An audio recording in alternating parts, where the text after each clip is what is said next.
Hello, पुणेरी अन्नपूर्णामध्ये तुमचं स्वागत आहे। तर आज आपण पाहणार आहोत छोलेची भाजी, जी पंजाबी ढाबा स्टाईल आणि अमृतसरी पद्धतीने मी तुम्हाला शेअर करणार आहे। आणि याच्यामध्ये यूट्यूबवर पहिल्यांदाच हे सिक्रेट इन्ग्रेडियंट्स सांगण्यात येणार आहेत। मी तुम्हाला सगळे याच्यातले सिक्रेट इन्ग्रेडियंट्स सांगणार आहे, जी या ढाबा स्टाईल आणि पंजाबी स्टाईलमध्ये या भाजीमध्ये वापरले जातात। तर चला तर मग चालू करूया। तर आपण ओव्हर नाईट सोक केलेले जे हे आहेत ना छोले, ते घेतलेले आहेत आणि ते स्वच्छ धुवून घेतले। त्याच्यामध्ये पाणी टाकले आणि एका व्हाईट कॉटनच्या कपड्यामध्ये 2 तमालपत्र घेतलेत। परत 2 चमचे 2 टीस्पून आपण चहापत्ती घेतलेली आहे। तुमच्याकडे असेल तर रेड लेबल पण वापरू शकता, म्हणजे जी डार्क असेल तिचा कलर असेल ती। आणि 2 वेलच्या घेतल्यात, त्या फोडून टाकायच्या, जेणेकरून त्याचा स्मेल त्या छोलेमध्ये चांगला एकत्र होईल। आणि अशा प्रकारे त्याची गुठळी बांधून घ्यायची, की जेणेकरून ती सुटली नाही पाहिजे। आणि व्यवस्थित अशी गुठळी तयार करायची, म्हणजे पुरचुंडी। आणि ती जर पुरचुंडी सुटली तर सगळं पसरेल त्या छोल्याच्या भाजीत। तर तुम्ही अशा प्रकारे व्यवस्थित पुरचुंडी करून त्या छोल्यामध्ये टाकून द्यायची आहे। तर त्याच्या आधी आपल्याला हळद टाकायची त्याच्यामध्ये, आणि नंतर थोडंसं चवीला मीठ टाकायचं आहे, जेणेकरून हळद आणि मीठ हे छोल्यामध्ये शिजताना एकत्र होईल। आणि नंतर आपण ती पुरचुंडी आहे ती त्याच्यामध्ये घालायची आहे। एकदम आतमध्ये नाही घातली तरी चालेल, शक्यतो ती आतमध्ये जात नसते, ती हलकीच असते। तर मी आतमध्ये घालण्याचा प्रयत्न करते, पण नाही जाते ती। तर मग आपण ती जस्ट तशी ठेवायची आहे आणि कुकरला एक 4-5 शिट्ट्या घ्यायच्यात। तर हे सिक्रेट नंबर 1 होतं। तर सिक्रेट नंबर 2 असं आहे की 3-4 कांदे घ्यायचेत आपल्याला, उभे कापलेले, आणि त्याच्यामध्ये 4 ते 5 चमचे टेबलस्पून हे आपल्याला ऑइल टाकायचे, रिफाइंड ऑइल। तुमच्याकडे कोणतेही असेल ते रिफाइंड ऑइल तुम्ही यूज करता ते टाकू शकता। आणि हे कांदा हा आपल्याला असा परतून घ्यायचा आहे की जो खूप जळला पण नाही पाहिजे आणि खूप असा हे पण नाही झाला पाहिजे, फक्त त्याचा स्मेल जायला पाहिजे। आणि नंतर त्याची अशी पेस्ट करून घ्यायची आहे। तर ही आपली तयार होती आहे सिक्रेट ब्राऊन पेस्ट, जी ढाबा स्टाईलमध्ये, हॉटेल स्टाईलमध्ये वापरली जाते।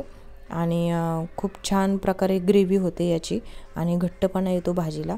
तर आपण ही छोल्याची भाजी 4-5 शिट्ट्यानंतर उकळून घेतलेली आहे।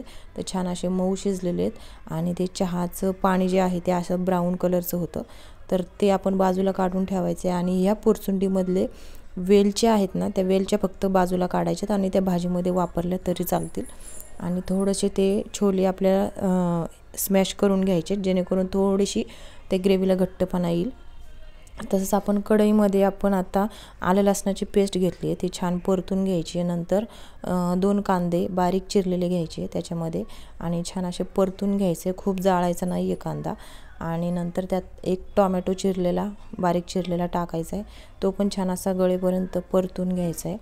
आणि व्यवस्थित असा छान परतला गेला पाहिजे, असा वास सुटेपर्यंत।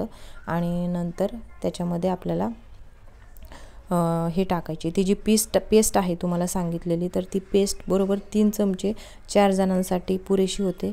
तर 3 चमचे ती पेस्ट टाकायची आहे आणि छान अशी ती परतून घ्यायची आहे। पण ह्या पेस्टला एक 5-7 मिनटं तरी परतायला जातात, कारण ती कांद्याची पेस्ट आहे, छान अशी थोडीशी ब्राऊन होईपर्यंत। नंतर त्याच्यामध्ये हळद टाकायची, आणि बेडगीची आपली लाल कलरची जी तिखट आहे ते टाकायचं आहे। तर तुम्ही ते तुमच्याप्रमाणे टाकू शकता, तुम्हाला जसं हवं असेल तसं। आणि लाल तिखटही तुम्हाला जसं तिखट हवं असेल ते टाकू शकता। फक्त मी याच्यामध्ये छोलेचा मसाला जो बाहेरचा आहे तो अजिबात वापरलेला नाही आहे। आणि चवीनुसार आपण मीठ टाकलेलं आहे त्याच्यामध्ये। तर ते मिठामुळे त्याला पाणी पण सुटतं, आणि खाली जर लागत असेल तर थोडंसं पाणी आपण टाकू शकतो त्याच्यामध्ये।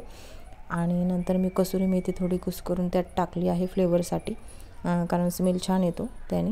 आणि नंतर मी हा गरम मसाला टाकलेला आहे, जो त्याची रेसिपी मी नंतर तुम्हाला सांगेल। आणि सिक्रेट इन्ग्रेडियंट नंबर 3 की आपण 1 चमचा आमचूर पावडर याच्यामध्ये टाकायची आहे, जेणेकरून ह्या भाजीला तुरट आणि एकदम मस्त अशी चव लागते। तर मला माहिती आहे की जे कोण छोल्याची भाजी खात नसतील ते 101% तर नक्कीच खातील आणि सारखी करून खातील। माझी ही रेसिपी तुम्ही नक्की घरी ट्राय करून बघा, तर तुम्हाला नक्की आवडेल। आणि तुम्ही कमेंट करून सांगा की रेसिपी ही कशी झाली। तर आपला हा चॅनल नवीन असल्यामुळे तुम्ही चॅनलला सपोर्ट पण करा। मी या चॅनलवर अशा छान छान रेसिपी आणि सिक्रेट रेसिपीचे आणि किचन टिप्स आणि रेसिपीचे टिप्स तुम्हाला शेअर करत राहीन। तर आपण नंतर हलवून गरम पाणी टाकून द्यायचे आणि झाकण ठेवायचे 5-7 मिनटं। नंतर 5-7 मिनटं झाकून झाल्यावर अशा प्रकारे तुम्हाला अशी भाजी दिसते। तर मी जरा थोडी पातळ ठेवली आहे, तर घट्ट पण खूप छान लागते। पातळ अशा कारणाने कारण घरामध्ये पातळच भाजी जरा लागते म्हणून। तर तुम्ही थोडीशी दाटसर ग्रेव्ही असलेली छोलेची भाजीसुद्धा खूप छान लागते आणि खूपच टेस्टी लागते। तर तुम्ही नक्की हे करून बघा, घरी ट्राय करून बघा आणि मला कमेंटमध्ये सांगा। तर आपण आता याच्यामध्ये नेक्स्ट आहे की स्मोक द्यायचा आहे।